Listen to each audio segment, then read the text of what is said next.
I was fortunate enough to take 2 semesters abroad before I finished high school. I went on the Semester at Sea program, which provides classes aboard a ship as it sails across the world. I would do my classwork, and then someone would paste Italy onto the ocean outside, and I had 4 days to run about and absorb as much as I could before it was replaced the next week with Croatia. And for a while, that was my life, and it was magical, and I loved every moment, but after the 12th week on my second voyage, I was quite suddenly exhausted. Grateful, of course, but tired, so I began traveling badly.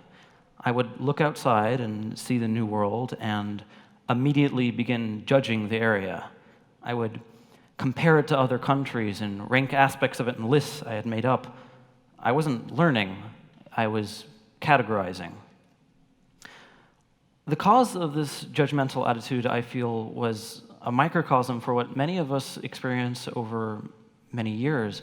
We reach a point where we are tired or just arrogant, and we tune out a lot of incoming signal. I found that in understanding why I did this myself, that I was disregarding news articles that suggested they might disagree with me, or even advice from close friends. And while this attitude can be enormously useful if we want to get work done quickly, it can be difficult to reverse this habit when new information comes along that could broaden our perspectives.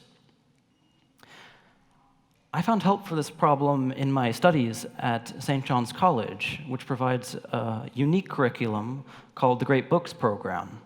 It demands reading a large amount of the greatest Western works from the last 2,500 years, from math to theology to science to theology.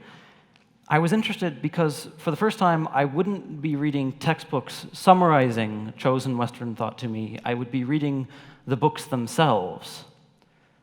The reading list was diverse and difficult, and I found that when I arrived, my problems while interacting with these works, at first as a freshman, were the exact same as I had had on the ship. I had trouble indulging in these thoughts on ancient philosophy and science because I had no frame of reference for them. A judgmental attitude couldn't work. Their complexity made them unsortable, and so I found myself stuck. I found that there is a moment of decision we have when we decide whether or not to respect and learn from a new perspective and idea, very similar to choosing whether or not to step off a boat and explore a new land. We can decide that the new idea is ludicrous and sail away, such as when the ancient astronomer Ptolemy said that the Earth is clearly in the center of the solar system and universe, and gives pages of proof as to why.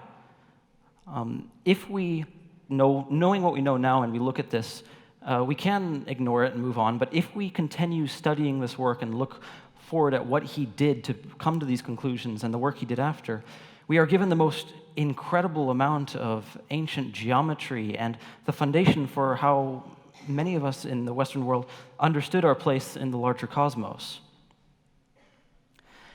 At this pivotal moment of decision, I feel we are inevitably visited by a nuisance of a figure behind our shoulder that begins muttering disapprovingly, saying things like, "Oh, we don't have the time to consider this silly new opinion right now," or that we're too tired at the moment. I found that as I practiced saying shush to this character, I could make trips further and further along, and as I kept going along, the muttering got more aggressive.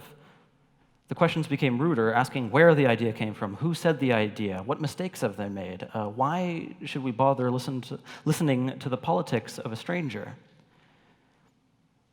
As I went along and I got better, I found that I never regretted the indulgences I made into these ancient thoughts.